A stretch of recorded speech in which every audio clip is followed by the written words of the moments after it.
Bismillahirrahmanirrahim. Assalamualaikum. Bertemu lagi dengan sendiri atau diantarin. Semoga kita baik-baik saja dan semoga kita masuk surga. Amin. Sekarang masuk ke video. Kaligrafi Nashru. Tentu saja kemungkinan tidak asing di telinga kita, terlebih bagi para orang-orang yang pernah mendengarnya. Disebutkan menurut informasi yang beredar bahwa Nashru adalah salah satu gaya kaligrafi dalam seni tulis Islam yang memiliki bentuk huruf bulat dan ukuran kecil. Kaligrafi ini dikenal karena bentuknya yang rapi, jelas, dan mudah dibaca. Nashru menjadi salah satu gaya kaligrafi pertama yang berkembang dalam peradaban Islam. Gaya ini sering digunakan untuk menulis berbagai teks, mulai dari dokumen penting pemerintahan, catatan sejarah, hingga kitab suci Al-Quran. Kemudahan dalam membaca tulisan Nashru menjadikannya pilihan utama dalam proses penyalinan teks keagamaan dan ilmiah. Kemudian menurut informasi yang beredar bahwa gaya kaligrafi Nashru dikembangkan oleh para penulis dan kaligrafer Muslim pada masa awal perkembangan peradaban Islam. Para ahli kaligrafi yang terlibat dalam pengembangan gaya ini berasal dari berbagai wilayah yang berada di bawah kekuasaan Islam, seperti wilayah Timur Tengah dan Persia. Mereka berperan penting dalam menyebarkan seni tulis ini melalui karya tulis, manuskrip, serta penyalinan kitab suci. Hingga saat ini, banyak kaligrafer modern yang terus mempelajari dan melestarikan gaya tulisan ini. Kemudian menurut informasi yang beredar bahwa perkembangan gaya kaligrafi Nashru dimulai sejak masa awal peradaban Islam, yaitu sekitar abad ke-7 Masehi. Pada masa itu, kebutuhan akan tulisan yang jelas dan mudah dibaca semakin meningkat, terutama untuk penyalinan kitab suci Al-Quran. Seiring waktu, gaya ini semakin populer dan banyak digunakan dalam penulisan buku-buku ilmiah, dokumen resmi, serta karya sastra. Hingga era modern, gaya kaligrafi Nashru tetap digunakan dan diajarkan di berbagai lembaga seni dan pendidikan Islam. Kemudian menurut informasi yang beredar bahwa kaligrafi Nashru berkembang di wilayah Timur Tengah, yang menjadi pusat peradaban Islam. Beberapa pusat penting yang berperan dalam penyebaran gaya ini antara lain kota-kota besar seperti Baghdad, Damaskus, dan Kairo.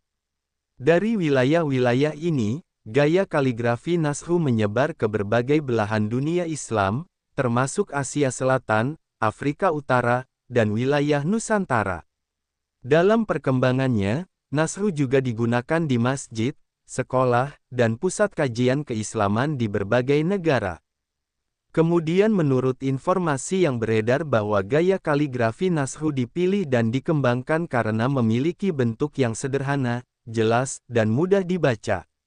Hal ini sangat penting, terutama dalam penyalinan teks keagamaan seperti Al-Quran, yang memerlukan ketelitian dan kejelasan agar tidak terjadi kesalahan dalam penafsiran.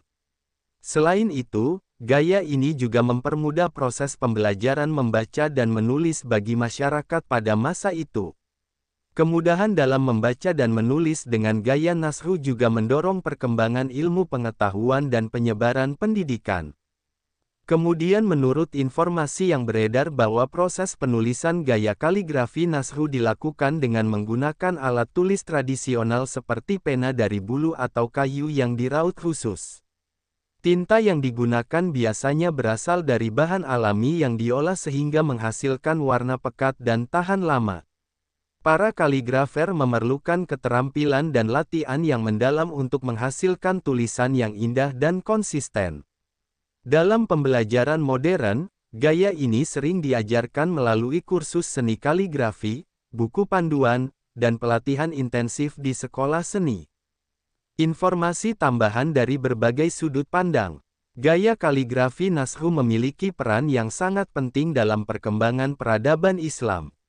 Selain digunakan untuk menyalin Al-Quran, gaya ini juga menjadi sarana penyebaran ilmu pengetahuan melalui buku-buku medis, astronomi, sejarah, dan filsafat. Kejelasan tulisan Nashru membantu para pelajar dan ilmuwan dalam memahami teks dengan baik. Dalam dunia seni, gaya ini menjadi dasar bagi perkembangan kaligrafi lainnya seperti Tulut dan Diwani. Hingga saat ini, gaya Nashru masih menjadi standar dalam penulisan huruf Arab di berbagai media cetak dan digital. Banyak mushaf Al-Quran modern yang dicetak menggunakan gaya Nashru karena bentuknya yang jelas dan mudah dibaca oleh berbagai kalangan, termasuk anak-anak dan pemula yang baru belajar membaca huruf Arab. Selain itu, gaya ini juga berkontribusi dalam memperkuat identitas budaya Islam dan menjadi warisan seni yang terus dilestarikan di seluruh dunia. Dari sejarah perkembangan gaya kaligrafi Nashru, kita dapat memetik pelajaran tentang pentingnya ketelitian, kesabaran, dan dedikasi dalam berkarya. Kaligrafi bukan sekadar seni menulis indah, tetapi juga sarana untuk menyebarkan ilmu pengetahuan dan nilai-nilai agama. Gaya Nashru mengajarkan kita bahwa sesuatu yang sederhana namun jelas dapat memberikan manfaat besar bagi banyak orang. Hal ini juga menunjukkan betapa pentingnya menjaga warisan budaya dan terus mengembangkannya agar tetap relevan di masa kini. Para kaligrafer yang mengembangkan gaya Nashru memiliki dedikasi yang tinggi terhadap keindahan seni dan kejelasan ilmu. Kelebihan mereka adalah ketekunan dan semangat untuk melestarikan serta menyebarkan seni kaligrafi kepada generasi berikutnya.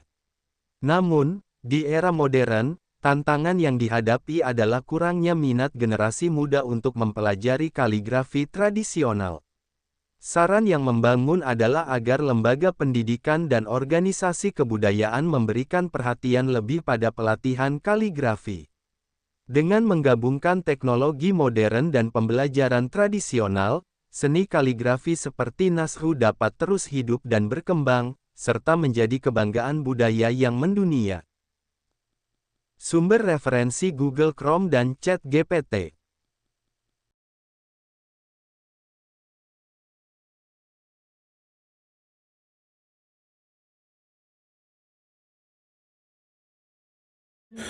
Tentu kita tahu bahwa dalam setiap perjalanan hidup, selalu ada saat ketika diri kita merasa lelah, goyah, bahkan ingin menyerah. Namun di balik setiap perintangan tersembunyi peluang untuk tumbuh dan menguatkan diri kita. Hari ini adalah kesempatan baru, saat yang tepat untuk kembali menyusun niat, memperbaiki langkah, dan meyakini bahwa setiap tetes usaha tidak akan pernah sia-sia. Bangkit bukan karena tidak pernah jatuh, tetapi karena memilih untuk tidak tinggal dalam kejatuhan. Teruslah melangkah meski perlahan, karena selangkah lebih dekat adalah lebih baik daripada diam dalam keraguan. Ya Allah, ya Tuhan kami yang Maha Pengasih lagi Maha Penyayang, jadikanlah hidup kami ini sebagai ladang amal yang penuh berkah. Berikan kekuatan untuk terus menebar kebaikan di dunia. Anugerahkan kemudahan dalam menghadapi segala ujian, dan karuniakan akhir kehidupan yang baik. Lindungi diri kami dan keluarga dan fitnah dunia yang menipu.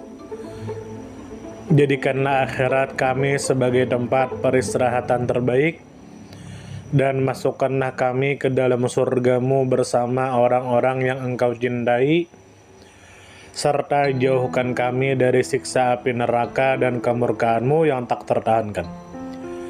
Kepada setiap orang yang pernah hadir dalam perjalanan ini, terima kasih atas waktu, kebaikan, dukungan, bahkan teguran.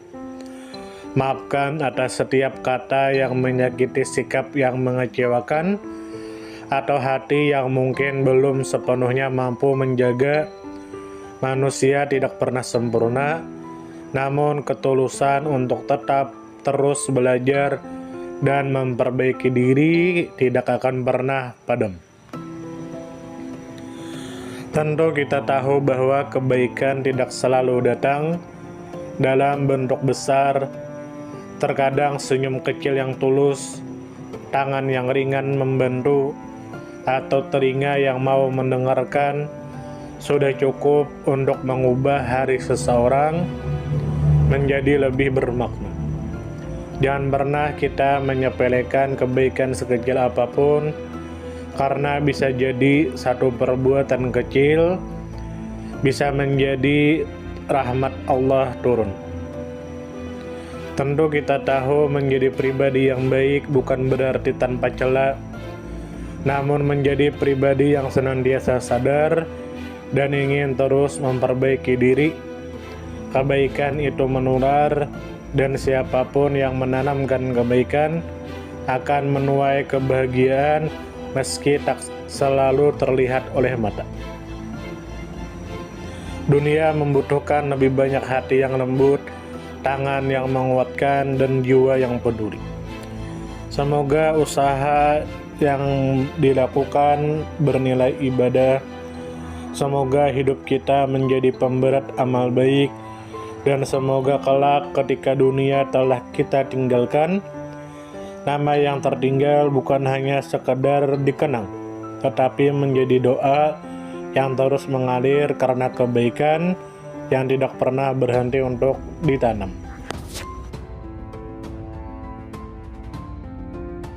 Terima kasih banyak. Mohon maaf jika ada salah.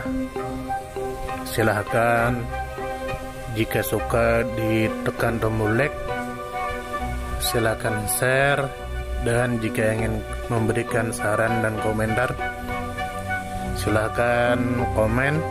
Semoga kita baik-baik saja, semoga kita masuk surga. Wassalamualaikum warahmatullahi wabarakatuh.